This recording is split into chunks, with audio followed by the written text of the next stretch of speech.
Without a doubt, we are in a global health crisis. I think you would all agree. Well, what's the answer?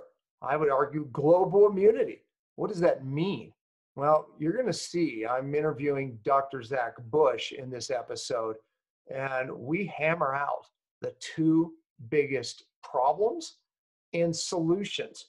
Wait till you hear what Zach has going on and what you're going to absolutely be loving being a part of, because it is a huge game changer and a unique answer to this massive problem. Check out this episode. I want to give thanks to one of our sponsors, CytoDefend. Look, at a time like this, I think that our immune system and keeping our immune system up right now is more important than ever. I can also tell you that I pay attention to the things that keep my immune system on par and healthy. So glad that CytoDefend is one of our sponsors here on Cell TV, and it's a product that I use, my family uses, and hopefully you'll check it out. And by the way, you can check it out with the link right here below. If you want to try a free bottle, you can actually get a free bottle, just pay the shipping, and I think you'll reorder after that, but check it out. If you're listening to this podcast and want to access the amazing CytoDefend product Dr. Pompa just mentioned, please visit freeimmunity.com. Again, that's freeimmunity.com. Hello, everyone. Welcome to Cellular Healing TV. I'm Ashley Smith, and today we welcome the wonderful Dr. Zach Bush, who is an internationally recognized educator and thought leader on the microbiome as it relates to health, disease, and food systems. This is going to be an enlightening conversation about how a global health crisis requires global immunity. I cannot wait to hear where this goes. So let's get started and welcome Dr. Zach and, of course, Dr. Pompa to the show. Welcome, both of you. Thanks for having us. I so appreciate it. It's wonderful to be on with you and the audience. It's going to take a global community to realize a global solution. You know, it's funny. We always try to do timeless shows, on Cellular Healing TV, because we have so many people who download the recordings, later on. I think we're in a global crisis right now. And actually we've been, I think that, Yes. with COVID, the rioting that's going on as the time we record this show, of course, the global crisis has risen to a new level, right? And you have such a unique perspective on this, but we also have a global, epidemic going on in our bodies right now. And Zach, you bring this together better than anybody. Global immunity, I think we need to create.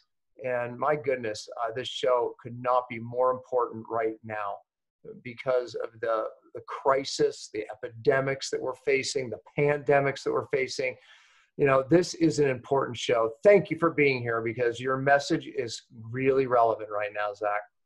Thank you so much for having me on. It's an exciting time to take a step back and I think, reframe the conversation after, many months of looking at the health and socioeconomic, collapse that's happening around a pandemic. And we have to understand that it's revealing symptomatically a much deeper problem that preexisted the current awareness. And that is a crisis of chronic disease epidemics. And that's been brewing for decades now. And despite so many people from, WHO to Harvard to our little tiny laboratory, everybody is screaming, this is the end of a species if we don't change this. It's not a pandemic, it's epidemic chronic disease. It's going to end our species. And so when we start to reframe this again, we need to remember that at least 66%, and it's probably more like 76% in most years, of death in around the world is not from an infectious disease. It's around chronic disease.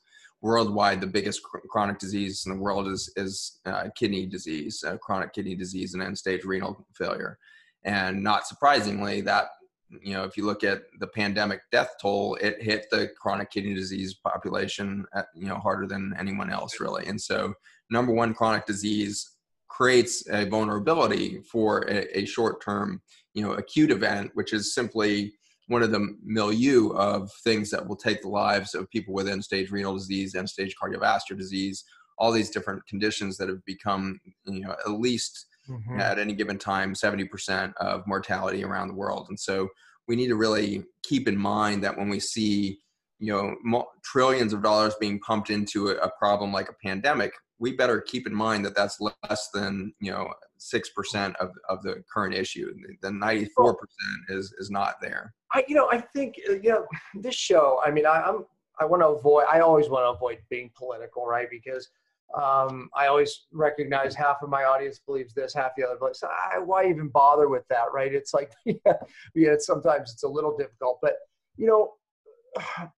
there's so many political pressures around this. I get it, right? And there's so many other big agendas, we have literally, people trying to usher in a new world order and a one government and doing it through health and, global vaccines. I mean, all these damn agendas, but what is the explanation right now for, look, when we look at it just from a logical perspective, just the statistics you said about, chronic kidney disease, right? Then you have heart disease, then you have cancer, then you have, come on, we're not shutting down economies because of these conditions. And yet maybe we should, because these conditions kill so many people unnecessarily. And dang it, there's something we can do about it. What's the difference here? I mean, why do you think that COVID has all of this attention versus all of these chronic conditions and, you just touched upon? It's social programming, really more than anything. And so we've, how many Hollywood movies have focused on Ebola and pandemics and epidemics and contagion and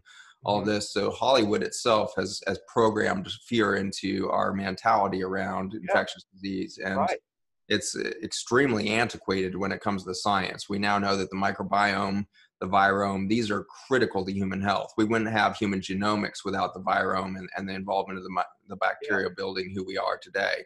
And so it's a very old, antiquated concept of science that we're somehow being attacked by a microbiome or these viruses. It's not the case. It's just old science. And yet it's the current paradigm. And there's certainly that social programming that allows the fear button to be pushed. And it's very hard to push the fear button on something like childhood cancer when most of the wealthy people in the country that are making the financial and economic decision-making at the policy level all the way to, our day-to-day operations of large corporations, their children are not at risk because their children are grown up and, it's maybe their grandkids that are starting to be affected. But it's hard for them to believe that there's a true epidemic of childhood cancer right now. Cancer is such the word cancer induces massive fear, but the risk of cancer doesn't induce fear because we still to this day believe that it's some small risk, when in fact 50% of American males will be diagnosed with cancer before they die. 50%, that's a flip of a coin. And yet we aren't trained to fear that 50% likelihood, when in fact the likelihood of getting COVID is less than 0.01%, so it's just it is a psychological, not a scientific rouleau that we're dealing with. Look, we have struggled to get people to change their diet, which basic diet changes. Zach, what do you think the percentages of avoiding most of chronic disease, whether it's heart disease, cancer, and some of these, a huge number, right? Just changing your diet and avoidance, right? Cardiovascular disease, you're at 98.5%, cancer, you're somewhere around 96%. The numbers are obscene. They're ridiculous. But yet they've got people to wear masks, okay, which you and I did a show. We did a Facebook Live, which got, millions of views, about the dangers of masks and the fact that the experts themselves really know they don't work. But yet we, because of fear, managed to get people to wear masks, but we can't get them to change their diet to prevent the true number one killers. When you look at the numbers of people who are going to die from just those conditions we just mentioned, and it's 0.01 of COVID. I don't get it, Zach. Honestly, I say it with I say it with love in my heart, because I know the fact. If they just could understand their fear should be here, not here, it's misplaced. How do we get them to understand? Yeah, it's challenging. I think that, I think it's our children that have to teach us the path now, because we now have, 52% of American children with a chronic condition by recent Medicaid screening test. And so it would suggest that every single household is either influenced or 1 degree of separation from a child with a chronic disorder. And that can be mild disorders like eczema, asthma, and food allergy, or it can be childhood cancer, autism, attention deficit hyperactivity disorders, major depression, precocious puberty, major depression, anxiety disorders, suicide. These are all rampant under the age of 15 now. And so when you start to look at that, I think that's my only hope is that if we're going to build cities to house our sick children as we have, if you go and look at Children's Hospital in Houston, it is, you know, a dozen massive skyscrapers down there that are built to house children with cancer and chronic disease. If we're building cities that run multi-billion-dollar economies out of those sick children, that is the only entry point that I can imagine that can touch the heartstrings enough to say we are completely going about this the wrong way. I've given up more or less on the concept of a healthy dinner plate and have to go to a healthy kid. Nobody thinks they can make sense of all of the information out there online about what is actually healthy nutrition. Is it paleo? Sure. Is it keto? Is it this? Is that? Sure. And, you know, with the advantage of being a microbiome guy is I've been invited to speak at all of those different conferences. So 1 week I'm at Grass-Fed Exchange for the beef producers, and then the next week I'm at a vegan conference, and the next week I'm at, you know, Paleo Universe. And it's like, in the end, I just keep trying to preach the message. There's only 2 types of food: real food and chemically driven, you know, processed and artificial food. And until we get everybody organized to that reality, we're going to keep failing because we have a multi-billion-dollar consumer industry that's pushing, you know, advertising and behavioral modification and behavior programming on our children. And we have this fractured, you know, real health, real nutrition message, which they're all bickering back and forth and infighting on. And so I think for us to get forward, why did COVID, you know, win the game as far as PR? Is because there weren't a bunch of factions. There weren't a lot of people saying, oh, it's actually the fungi that are bad for you. It's actually the bacteria are bad for you. It's actually the viruses that are bad for you. It's this one thing. You know, by the way, I'm in agreement on you with the diet, right? It's like if it just, it's that is the glaring message, right? Just stop this processed food, right? Eat real food. You know, and I'm a believer. I lectured all those things too, right? Low Carb USA, they don't want me back because I'm like, well, this isn't the only diet, right? You know, I believe the variation is really the magic, right? You know, our DNA is set up to be times of feast, times of famine, times of low carb, times of high healthy carb, you know, so some people don't like that message. So like you, I don't camp in any of those things. And like you, my gosh, if we just got people to take the processed food out of their diet, you know, now you're dealing with a healthy child as opposed to trying to change the plate. To your point, I love it, right? But, you know, okay, so we're looking at 2 ecosystems here where there's a problem, right? You know, it's like this ecosystem and then out there, right? And again, remaining unpolitical, you know, we have 2 different problems, right? Today, getting good, healthy food is a problem because of the ecosystem out here that they're spraying a zillion chemicals on and destroying. And then that makes it harder for, you know, this ecosystem to function with true immunity, because you and I agree that it's not running from viruses and bacteria. As a matter of fact, that's detrimental to our immune system. That's why when I see people with masks on, it breaks my heart. I want to run up to them and just give them a lecture. You know, it's impossible, but, you know, we don't run from these things. We embrace them. And that's a message that's just not popular right now.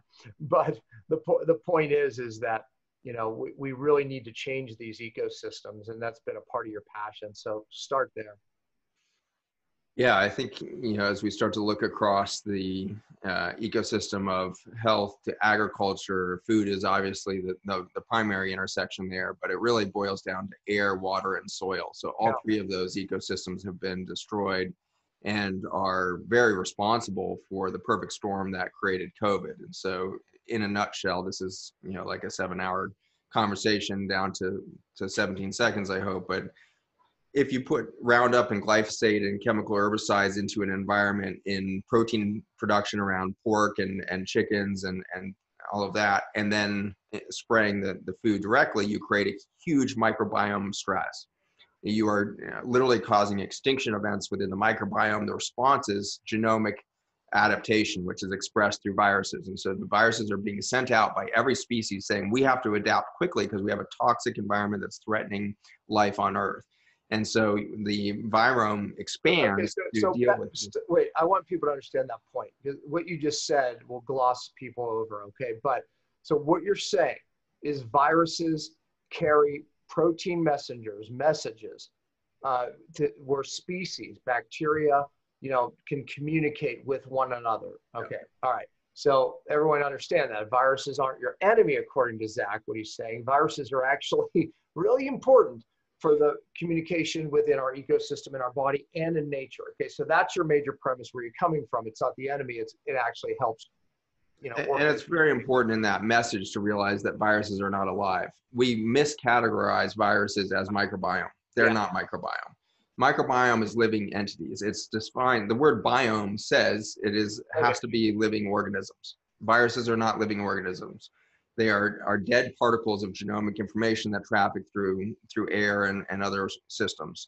And so the viruses are not microbiome. The microbiome communicates via the viruses for genomic adaptation. And all of the species diversity that we see on the planet is the result of intelligent design from trial and error, if you will, through the viruses. And so every species on Earth is constantly sending out adaptation signals.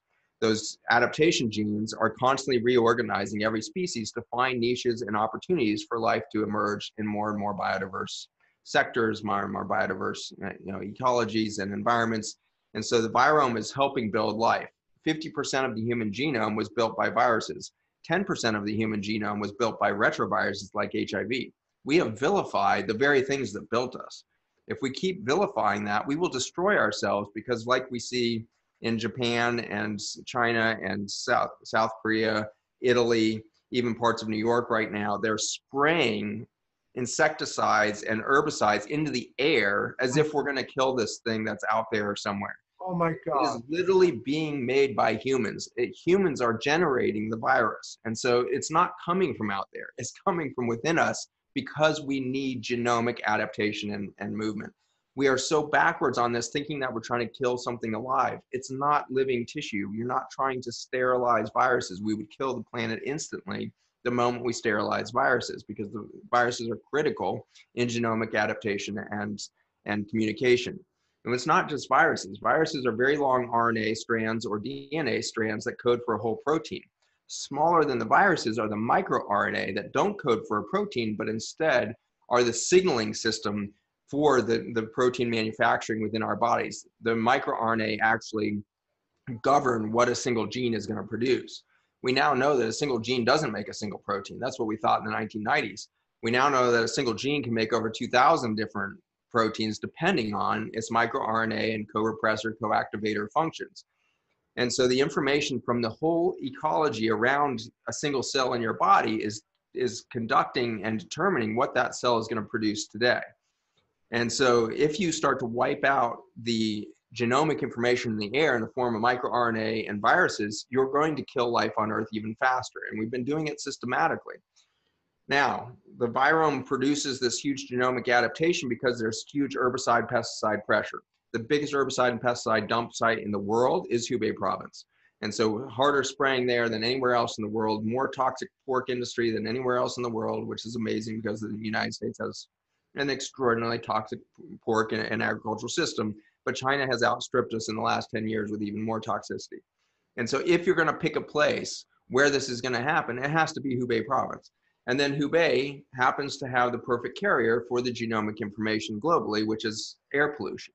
And so PM 2.5 is a tiny carbon particulate in the air. PM 2.5 binds the virus. It binds influenza, it binds COVID. All of these genomic carriers of information bind PM 2.5 in abnormal clumps.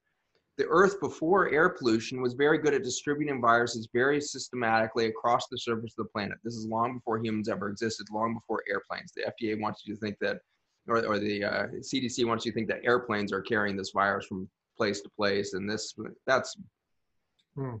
I don't even have a word for how stupid that concept is. Well, the virus moves around the world just as every other virus has always moved. It moves through the air through aerosolized, not respiratory droplets. Aerosolized, meaning binding to small particulate in the air. Before air pollution, it can bind dust, pollen, all kinds of things in this tiny particulate, and it travels around the globe over just a couple of weeks, months' time. And so that's the normal.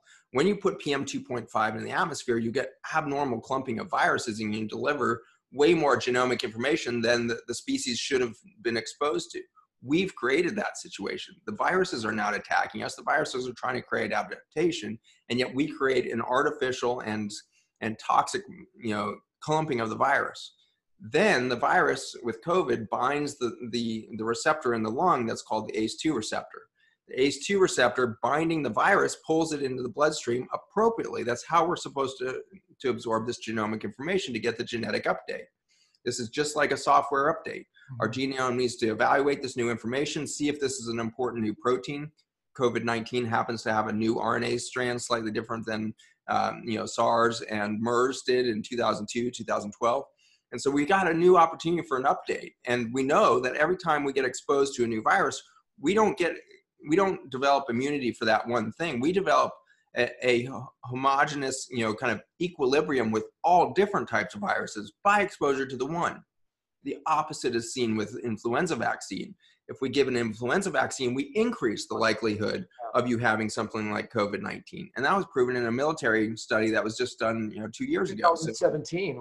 2017. And so we have this wrong model. We vilified the information. That's ridiculous in and of itself. And then we created an environment where the information gets into the bloodstream abnormally. So we've upregulated the ACE2 receptors in our lungs through pharmacy. It turns out the two drugs you have to put chronic kidney disease, chronic cardiovascular disease, and diabetes patients on is an ACE inhibitor and a statin drug. And when you put those two drugs on any of those populations, they upregulate the ACE2 receptor for a virus that's now clumped around PM 2.5. And now you've got this load of virus dumping in that's bound to PM 2.5 that carries cyanide. Cyanide is a natural part of air pollution, and it causes histotoxic hypoxemia, which is exactly how a patient presents who is dying of COVID.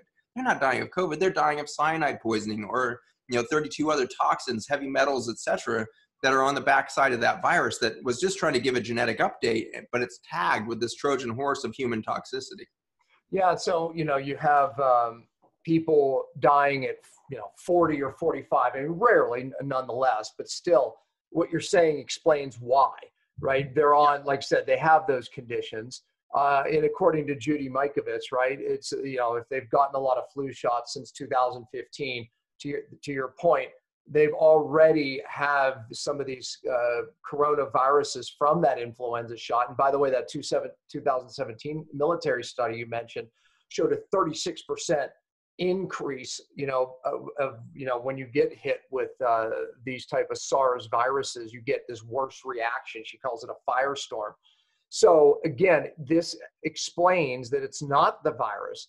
It is these other things that are happening with these conditions. So you have a 45-year-old that's on an ACE inhibitor or on a statin and has more of these H2 reactions going on. Boom, it's a firestorm. Yeah, and so it's the accumulation of toxicity of soil, water, and air systems that's creating this thing. And so as we start to talk about the solution, which is regenerative agriculture, decoupling the chemical industry from everything that we do, how we allowed chemical industry to take over our ecosystems in farming agriculture is dumbfounding. It's a story of extraordinary complacency among consumers. We are so lazy. But I mean, ultimately, though, for me, it's not too puzzling because you can patent these things. And if you can patent it, there's billions to be made. So for me, it's like, I guess it's, for you and I who lead with our hearts, it's puzzling perhaps. But when you look at people who are led by the financial end, it's not so puzzling. Well, I think it points though also, beyond the money, it points to a human behavior that can be unified under the word convenience. Because we were all willing to, okay, yeah, I'm sure high fructose corn syrup isn't so good for us, but you know what? The kids have got this birthday party and, we don't want to look like the weird granola people. And we'll go ahead and have the shitty the gross icing on top of it with all the artificial stuff and everything else. But, you know, we rationalize toxifying our children. Literally, we rationalize the poisoning of our children through social norms and through social behavior and through convenience. And so, okay, I know, well, I think it's only been twice that we've eaten at McDonald's this week, and so I'll go ahead and pull into the driveway. And when in fact, it's probably we do better than most. We do better than most. Yeah, exactly. Yeah, we eat healthier than 90% of people that I know. And of course, when you actually survey that, you find out everybody's eating pretty crappy. But there's this cognitive dissonance between reality and the reality. And the reality is we are poisoning our children systematically through our food, water, and air systems.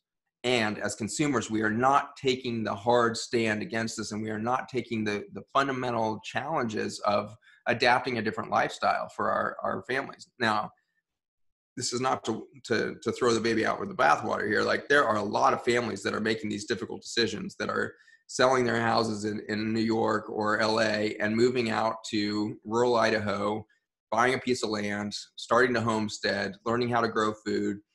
Hats off to everybody who's making those extraordinary leaps. But what our company and our nonprofit are really working on is now, how do we go between, the heroes among us that are out there doing that extreme lifestyle shift and the reality of somebody who's not ready to make those leaps? How do we move that whole organization of people forward? And you can do that through a couple of different ways. And we found that the biggest leverage we can push on is actually change the agricultural system itself. Mm-hmm. And then the person even making poor decisions actually has healthier decisions to pull from.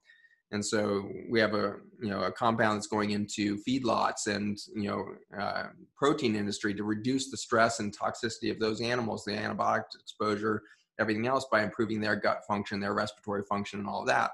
And so by changing that side of the spectrum, anybody who's out there buying a piece of meat, I'm a plant-based dude, love teaching vegan diet, but I'm recognizing that if I could make all of the meat less toxic, the transition would start faster, where we can heal the earth and we can heal the people quicker as we're waiting for the cognitive, psychological willingness for those big cataclysmic, psychological shifts to happen. Yeah, no, I mean, it's a big, tall order, man. But I think, what you're saying is look, we've tried to change the behavior of human in the foods, but if we change the food, and if we can change a big part of the food, then we can change the person, right? Without changing the behavior necessarily. So that's a big, tall order, but a noble one at that, I would say, because that's going to trickle down into generations is the point, right? I mean, if you get one person to eat well, okay, that's one person, but if you can change the soil in the animal and the plant, then you've changed epigenetically generations to come. And we're very excited about what we're seeing at the nonprofit, and we're in the process of launching an impact investment fund, a global big impact investment fund, to bring a bunch of capital to rebuild the infrastructure and tech around the universal adoption of regenerative practices. And what we're seeing with that capital investment fund, as well as our nonprofit, is that as soon as you start making those right decisions on changing the food system to improve the consumer, you also radically improve life for the farmer. And it happens to be generational again. The biggest problem we have with the stability of small farms in the world, especially in the United States and Western countries, is succession. The younger generations are not there because they went and got degrees in dentistry or whatever, and they're not on the farm anymore. There's nobody to hand that agricultural practice and lifestyle and care for the land to. And so they end up selling to a Bayer or a Monsanto or international landowner conglomerate, or to residential sprawl and developers. And so our farms, we're losing 6,000, 8,000 farms a year in the United States. And the biggest chunk of that is for lack of succession. The second largest is bankruptcy due to insoluble status, because their soil is dead and they can no longer produce, and they're producing in an artificial economy that has stacked the cards against them, thousands of things. So we're excited that the solution is the same for both the consumer and the production system. And I feel the same way as a physician. My patients want health and aren't getting it from a Western medical allopathic system. The doctors increasingly want to deliver health and aren't getting the opportunity to do that through an allopathic training. And so we see things like functional medicine, integrative medicine, all of these holistic medicine, naturopathics, all of these rising between the pillars to fill in the gaps. We need to accelerate all of that because it benefits the physician who's now has a high calling to heal people and gets to start to do that through understanding nutrition, exercise, fasting, breathing, all of this, the fundamentals of hydration, all of these things. And then on the other side of the equation, you see the customer, the patient that's now engaged in a lifestyle reform that's going to lead to a real regenerative health within their bodies. And instead of palliating their disease process, we heal their disease process through a supportive system. In the same way, the consumer, the mom who's trying to feed these 5 kids in the inner city, healthy food, we start to change the environment there by bringing inner city, above ground soil systems in, like the Sox box that we've been working with Eric Cutter in LA. Incredible example of how you can grow tons of food on old parking lots. And they're producing sweet potatoes and kale, and like we're doing a beautiful dinner out of a parking lot. And so it's that's so incredible, exciting. Right? So, I mean, my viewer watching this, it's like, okay, well, I want this for my family. I mean, Zach, where do I send them? I mean, how do they learn more about what you're saying? I mean, how can they do that? I'm saying, I'm always thinking of my viewer, it's like they're in agreement with this, but what action step do we give them right now?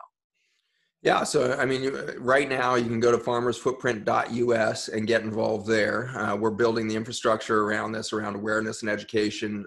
Film is one of our main tools that we're developing, a production house to flesh out the whole documentary series that we launched. The first segment, 22-minute film on a farm in Minnesota that's done extraordinary transformation. And so we're supporting awareness and activation and education to both consumers and farmers through Farmers Footprint. Okay. Farmers Footprint is the first of a project within a much larger nonprofit that we're launching, visibly to the world. It's been around for a year and a half, but it becomes visible over the next few months. But farmersfootprint.us was the first big project, but excitingly, Nontoxic Neighborhoods is our second project, started by Kim Conti, concerned mother in Irvine, California, who moved in from overseas with her young children and realized that all of their playing fields were being sprayed with Roundup. And she was horrified. She's like, this isn't allowed overseas. Like, why is this happening in my, progressive Irvine, California neighborhood? So you can go to Nontoxic Neighborhoods. You'll find it through Farmers Footprint as well. There's links to that, but nontoxicneighborhoods.org. And that's got a whole toolkit there for your county and city to ban Roundup in parks and playing fields for your children. I would love to see Park City, Utah jump on this. Actually, it'd be a great community that would be low-hanging fruit for us. We've got over 36 counties that have completely banned Roundup, including San Diego just popped. Houston's underway. Miami popped already. LA banned it. Irvine was the first. We've got a number of Midwest. Philadelphia and Pittsburgh underway. So cities all over America are transitioning. We have 60 cities teed up for the coming 12 months and attracting, a lot more. So if you can, we're raising money actively through Farmers Footprint for that whole project. So farmersfootprint.us will support both the ag side and the city municipal side. We went after that because in our work to understand, like, where is all the Roundup coming from? Why are we poisoning our water system so thoroughly with this? And it's not just water, it's air and rainfall as well. 75% of the air we breathe contaminated with Roundup. 75% of the rain that falls contaminated with Roundup. And so it's a global problem. And as we went into this, it turns out that the third largest crop grown in the United States behind corn and soybean is lawn. And so the grass in your playing fields, parks, and backyard are the third largest crop grown in the United States. And so that's why Nontoxic Neighborhoods became such an important piece. It's more important than wheat. It's more important than alfalfa and sugarcane and sugar beet and all these other ones we know are a problem. But lawn is the third biggest problem we have. So Nontoxic Neighborhood became this important thing of, first of all, if you're not a farmer, you can change your environment with this. Second of all, it's going to change the water systems dramatically for LA, New York, and other cities. Imagine the health of children and adults as well if we just did that, right? If we just got glyphosate banned, because what we've seen since the 80s, especially the 90s, and was this massive escalation in the use of Roundup, in a massive drop in health, an escalation of autoimmune conditions, gut conditions, you name it. So imagine, if we could just do that. So check it out, farmersfootprint.us, nontoxicneighborhoods.org. Man, I want Utah cities where I live. I mean, come Yeah. on. I mean, so how do I get my my Park City to be? Yeah, so Non-Toxic has the entire kit there, and so you can reach out to us through Non-Toxic Neighborhoods. Our team will pick up the baton for you. We have a bit of a backlog, so if you don't hear back immediately, give us a couple weeks and we will get to you. But the exciting thing is we start a relationship with you or through you to your city council, to your school boards and all that. And so, and we show them the data, we show them the soil science in their area. It's pretty amazing when you go and take a soil sample from a park in your city and realize, oh my gosh, we've got a disaster here. And so it's very easy to take it. And it's an important piece for your elected officials because they want to show that they're cleaning up the environment. So it's a win-win scenario where you can show elected officials how this is going to be a great piece of their, running again in 4 years or whatever it is that they want on their dossier of things. So it's a win-win scenario that we help show them the pathway. Importantly, on Non-Toxic Neighborhoods, you'll see the whole toolkit of alternatives to Roundup. There are lots of organic products that can be used at scale. And so LA County is using alternatives to Roundup that are organic. And so this is something you can do in your backyard. So if you have Roundup sitting in your garage right now, please think about destroying that. And there, you can go online and figure out how to destroy Roundup. It's you don't want to dump that down your sewer system. God, no. Because it just ends up in the drinking water for the children downstream. So you go through a digestive process, a fermentation process to destroy the Roundup in your garage, and then in the process, replace that with these organic solutions that you'll find there. I want to back up a moment because I feel like we have viewers that are like, yeah, that glyphosate, glyphosate is the active ingredient in Roundup, folks. But we have a lot of viewers we just reach, and they're going, like, what's so wrong with Roundup or this chemical you're referencing? First, I'll let you tackle that in a brief thing of why this is causing so many health conditions.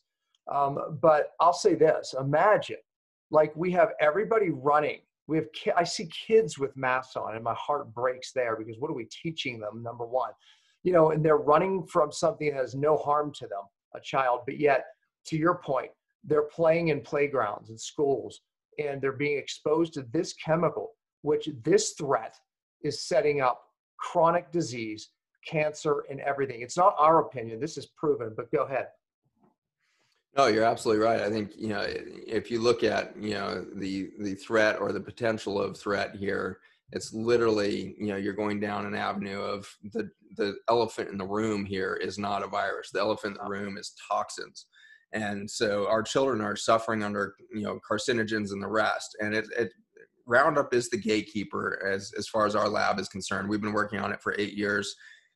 And so I've seen thousands and thousands of experiments done under the microscope showing the effects of Roundup on gut, on blood-brain barrier, on renal tubules, vascular cells, the whole thing. And what you see over and over again is it destroys the fabric of life, which is self-identity, really. It destroys self-identity through the disruption of tight junctions. It's the Velcro that holds each cell to the next. When you destroy tight junctions, you create isolated, lonely cells, which are cancer cells. And so when you isolate a cell, it becomes cancer quite quickly. In fact, we can show that the cells in the gut lining, once exposed to Roundup, start to look like cancer cells in 6 minutes. And so you can take what was just moments ago a healthy looking, small intestine cell, and it looks now like a fibroblastic cancer cell within minutes of exposure. And it's because of its isolation. Isolation always breeds an increase in chaos. And so that's the second law of thermodynamics, most tried and true, law in physics. Isolate any system, it increases its entropy or chaos. And that definitely happens inside of a cell.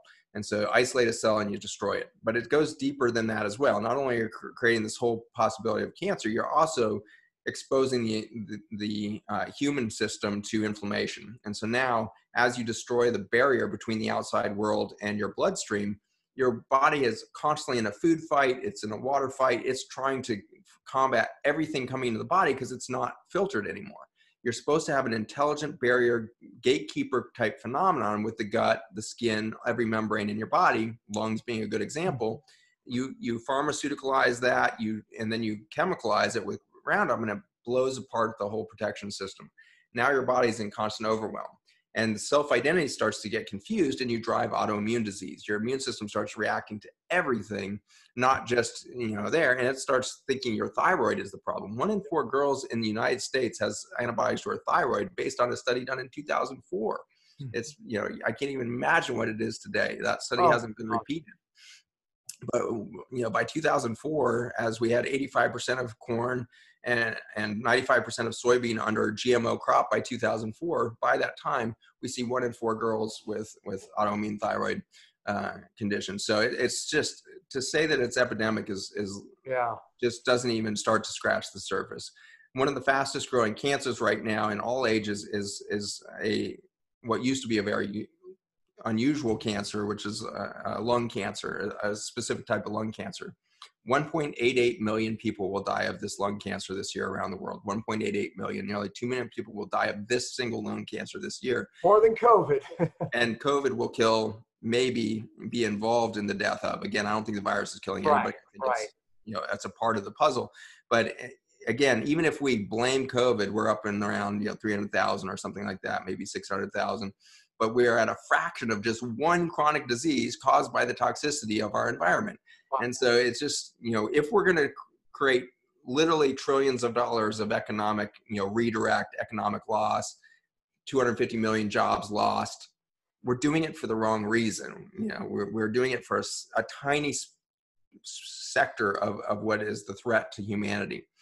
The real extinction event that we are facing, we can map out human extinction to be somewhere out 70 to 80 years in the future. That's one human lifespan. So a child born today may be the very last, human to live out a normal lifespan. 77, 79 years, depending on what country you live in, is an average lifespan. We could be in the very last generation of humans on the planet if we don't radically change direction. Wow. And yet, knowing that, we didn't change direction. And so I don't know your original premise, which is how do we create the knowledge that would create the lifestyle transformational change? And the answer is, I don't know. Wow. But recent events around the crisis of civil liberties is giving me hope. Tens of thousands of African-American men have been killed under, completely, illegal, abusive circumstances over the last 100 years. I mean, you're probably in the millions of people at the minority level that just in this country have been either killed or tortured under a suppressive system. And yet we saw with George Floyd a spark that we've never seen before. The system responded differently. That gives me hope that as a population, 7.8 billion people are carrying a collective consciousness that we've never had. And so you showing up right now is part of the future. You are part of a movement of consciousness on the planet that we should really hang our hope on, because whatever was impossible, whatever failed to create change in the past isn't failing now. We need to go in with that blank slate belief, this new canvas of what are we going to create so that there is not a mass extinction event on this planet. We've wiped out 50% of life on Earth over the last 50 years. How do we prevent the last 50 going over the next 70? We can do that in the next decade. Amazingly, if we improve soil carbon by 0.4% per year around the globe each year over the next 10 years, we completely reverse our global warming climate change footprint. In 10 years, we could fix that. And so it turns out that with regenerative agricultural practices, we don't do 0.4%. You can do 400% improvement in soil active carbon in 3 years. And so the opportunity for solution is 10 years away if we do incremental tiny.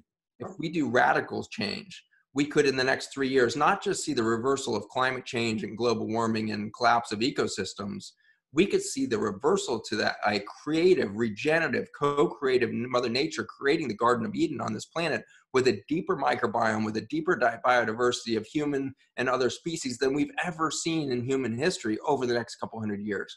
And so we could set into motion the very first generative human culture on the planet if we really do regenerative at its foundation. And as part of that process, I mean, I know you're experimenting with a product that you founded, Ion, aka Restore for some of my older people. But you're using that as part of putting it back into soils right now. Again, myself, my kids, my family, we utilize that to keep our tight junctions closed. especially if we're traveling or something.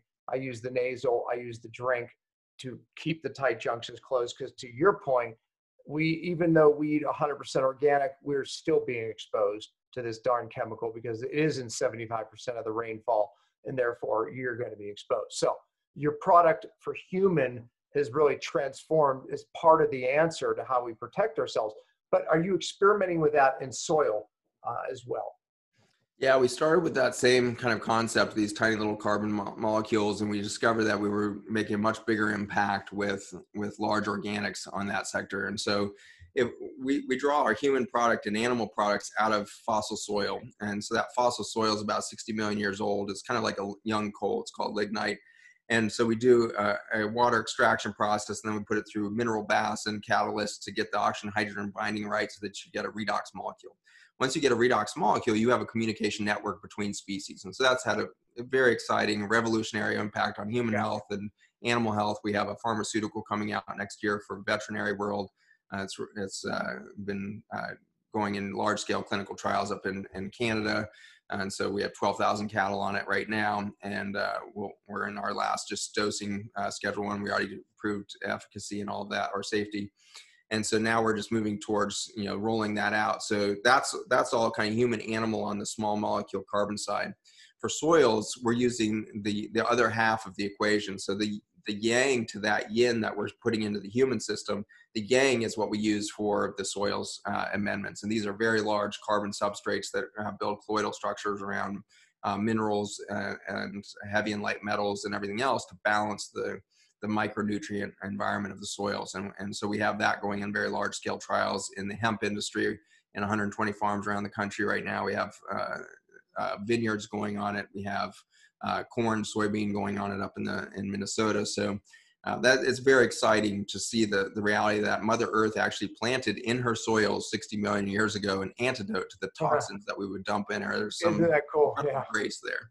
Yeah, no doubt. And I'll have Ashley put a link to the product that I mentioned that we're taking in humans, right, to protect ourselves. Everybody should be utilizing this product. With the time we have left, which is very short, I think that if we identified the two biggest problems, for everything that we're talking about, the threat of human existence, we talked about this problem. The next one is the vaccine issue, right? And without risk of getting the show shut down, I'm that serious. You and I would agree that this is a major issue. Now, we're talking about COVID, and we hear this comment, right? We're not going to open up completely, or this problem's not going to be solved until we get a vaccine. Zach, what's the reality of that?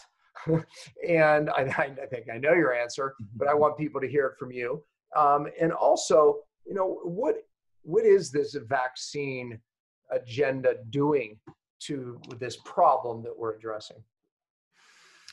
Yeah, so a vaccine has never been created for an RNA virus like COVID. They don't work over and over again, and they increase mortality every time we try to do it. The early experiments done on the leading two vaccines that were attempted already returned early data to show that we were increasing mortality and having severe reactions. And unfortunately, we were creating what is called super antigens, where the vaccine itself creates a hyperreactivity. So if the individual is ever exposed to COVID or a similar virus, they can actually have an extreme version of reactivity and cytokine storm and rapid death from it.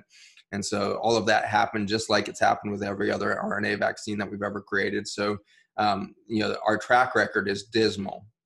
That said, I'm not even an anti-vax guy. If you would, I would appreciate your protection for me. If you would go to my website, at the very top banner of my website is a petition for you to sign through change.org for healthy childhood immunity and vaccination. And what our point is, you can read the whole intro that I wrote for that petition, but our point is we need to rethink human health in the context of the last 20 years of science that says we are built by the microbiome. Our health is intrinsically empowered by and reliant upon the health of the microbiome and its biodiversity within us. That needs to be the next model for child health and immunity and our concept of vaccination. If we're going to have a vaccination mentality or model, then we have to understand it in the context of microbiome is for us, not against us. And so if you could sign that petition, we already have 10,000 signatures on that. If you can push us to 50,000, 100,000 signatures on that, we're going to have what we need to bring to governments around the world. And right now I'm working with the International Tribunal for Natural Justice and launching a science arm that we're hoping to build an international science board of international scientists working by volunteer to process data for public health and safety in all categories: chronic disease, acute, respiratory, et cetera. And so these are the big systems that I believe we need to put in place. Is we need independent science voice to return. The WHO was bought. The CDC is too entrenched in special interests around the allopathic model. And so governments are desperate for an independent scientific voice. So I'm trying to help foster that and create that, and very excited about the people that are being brought towards that.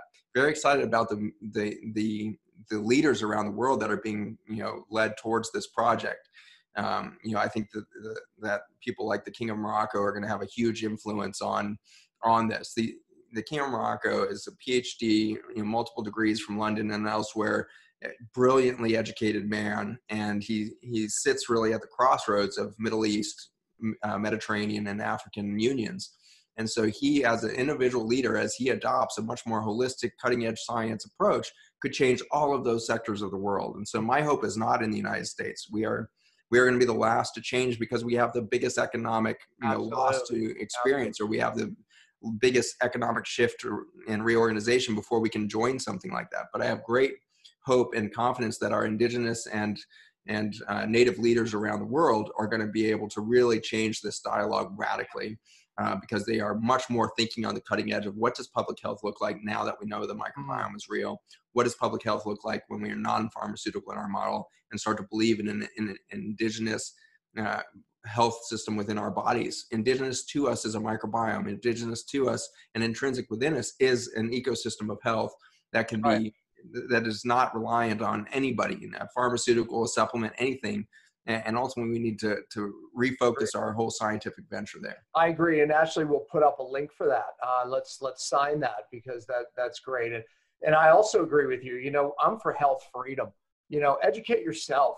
I want to keep our freedom to vaccinate, not vaccinate, whatever you think is right for your family. That's where my stance is as well. I'll be interviewing Bobby Kennedy here coming up, and that's his stance as well. Health, freedom, and to your point, educate, man. And that's, you're right. Healthy microbiome is the answer. Zach, man, some big issues here. Imagine if we just change that in this glyphosate problem. Come on, man. We don't even have to teach people how to eat anymore, because that's not working. Yeah. It's like, that's not working. That's a fail. All right. I agree with you on these topics. So yeah, thank you, Zach. That was wonderful. Appreciate you having me on. Thanks for the audience. Absolutely. Yeah. And check out those links. We'll provide them all for you. So thank you. Hey, I want to tell you about one of our sponsors, CytoDetox.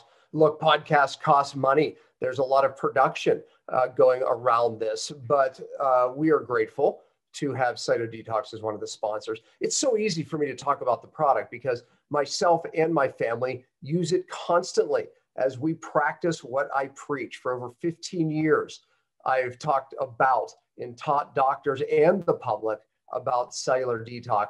And I'll tell you, Cyto was a breakthrough. Cyto was a breakthrough for us. And it's changed so many lives. So we're grateful that they sponsor Cellular Healing TV. It makes sense, doesn't it? They should. If you're listening to this podcast and want to access the amazing Cyto Detox product Dr. Pompa just mentioned, please visit detoxoffer.com. Again, that's detoxoffer.com. Well, that's it for this week. The materials and content within this podcast are intended as general information only and are not to be considered a substitute for professional medical advice, diagnosis, or treatment. If you would like to purchase some of the supplements mentioned on this show, please visit the site as seen on CHTV.com and use the code CHTV15 for 15% off. Again, that's as seen on CHTV.com. Use the code CHTV15 for 15% off. And as always, thanks for listening.